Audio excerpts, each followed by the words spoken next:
Nunca fui de hablar mucho de mi vida personal, pero esto lo tengo que contar. Tenía 22 años cuando pasó. Me acuerdo perfecto. Fue un domingo nublado, de esos en los que el cielo parece pesar el doble. Me levanté con una sensación rara en el pecho, como si algo me estuviera empujando por dentro, como si algo o alguien me dijera que ya no podía seguir haciéndome el boludo. Ese día, decidí confesarme. No porque fuera creyente devoto, ni mucho menos. No iba a misa desde que hice la comunión. Pero lo que había hecho, lo que llevaba adentro, necesitaba decirlo, escupirlo. Sentía que si no lo sacaba, me iba a pudrir por dentro. Fui a una iglesia que ni conocía. La encontré en Google Maps, elegí una al azar. Una que no estuviera ni cerca de mi casa ni de mi trabajo. No quería cruzarme con nadie, no quería explicaciones, solo quería entrar, hablar, salir y tratar de seguir viviendo.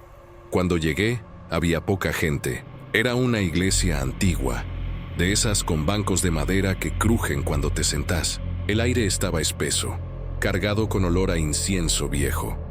Un hombre mayor, de sotana oscura, estaba cerca del altar. Me acerqué y le dije que necesitaba confesarme. Me miró sin decir nada. Solo asintió y me hizo un gesto con la cabeza. Me llevó al confesionario, un cubículo de madera gastada.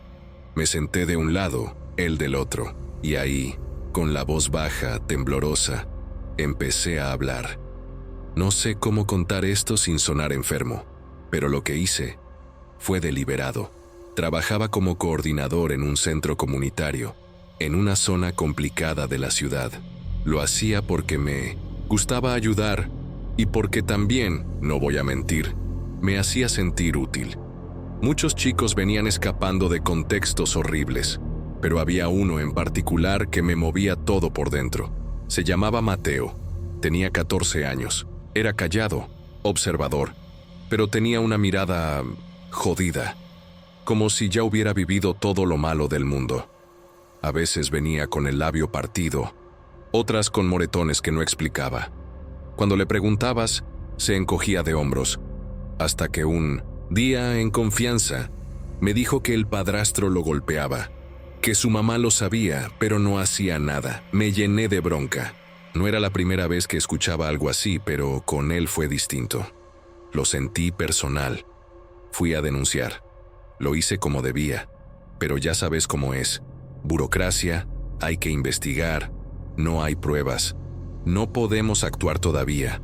Y mientras tanto, el tipo ese seguía libre, siguiendo con su vida, destrozándole la de Mateo, hasta que un día no aguanté más. Lo seguí, al padrastro. Esperé a que saliera del trabajo, lo seguí en el auto, lo vi entrar a un almacén. Me bajé, me acerqué. Él me reconoció, me preguntó, ¿qué hacía ahí? Le dije que sabía todo, que no era el único. Se rió en mi cara, me empujó. No sé bien qué pasó después, pero terminé con un ladrillo en la mano y él en el suelo, sangrando, inmóvil. No lo maté. Pero estuvo muy cerca. Me fui. Nadie me vio, nunca me involucraron. Salió en los diarios como un robo fallido. Él no me denunció. Tal vez porque pensó que fue otra cosa, o tal vez porque entendió. No sé. Lo que sí sé es que desde ese día no pude dormir igual. No me arrepiento de lo que hice, pero me cambió. Sentía que había cruzado un límite, algo que ya no podía deshacer. Le conté todo al cura, con detalles, sin esconder nada. Me temblaban las manos. Cuando terminé, esperé. Esperé que dijera algo, lo que fuera, pero no dijo nada. No enseguida. Hubo un silencio largo, muy largo, y entonces el tono de su voz cambió. Se volvió más frío, más calculado. ¿Y cómo te sentiste cuando lo hiciste?, me preguntó. No supe qué responder. Dije que mal, que confundido, que aliviado. Todo junto. Él no dijo nada. Después de un rato murmuró: es curioso. No sos el primero que viene a confesar algo así. ¿Así cómo? Le pregunté.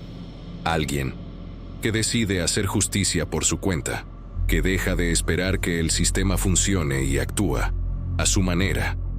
¿Y eso está mal?, le dije, ya sin saber si hablaba con un cura o con un juez. Silencio, y después, algo que nunca me voy a olvidar. No, está mal, pero no es perdonable. Me quedé helado. ¿Cómo que no? ¿No se supone que Dios perdona todo? El tipo se rió, pero no fue una risa amable, fue seca, cruel. Hay cosas que Dios entiende, pero no olvida, y vos lo sabés, por eso viniste. Ahí fue cuando me empecé a sentir mal. No físicamente, era otra cosa. Era como si él supiera más de lo que yo había contado. ¿Cómo sabes que era un ladrillo?, le pregunté. No se lo había dicho. Solo había dicho que lo golpeé. Silencio. Me puse de pie. Abrí la puerta del confesionario. Pero no había nadie. Nadie. El confesionario del otro lado estaba vacío. Salí al pasillo. Miré a los costados. Nadie. Recorrí toda la iglesia.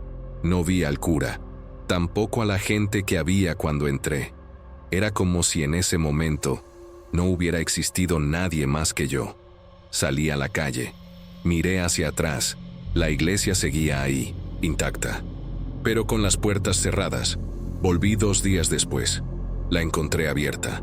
Había otro cura, más joven.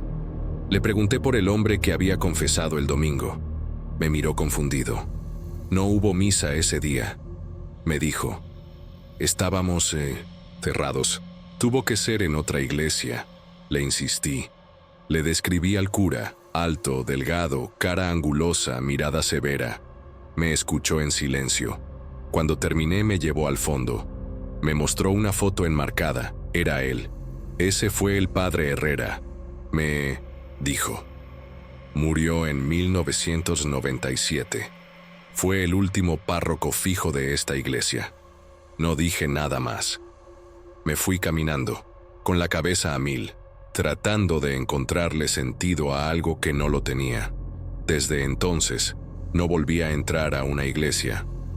No porque no crea, sino porque creo demasiado, y porque todavía tengo muy presente lo que me dijo antes de que se callara por completo, justo antes de que me levantara del banco. A veces Dios no manda castigos, manda recordatorios, y esa frase me sigue como un eco, como si estuviera grabada en mis huesos, porque desde ese día, cada vez que me acerco a un templo, cada vez que paso por una esquina con una iglesia vieja, siento que alguien me está mirando, no con odio, con memoria.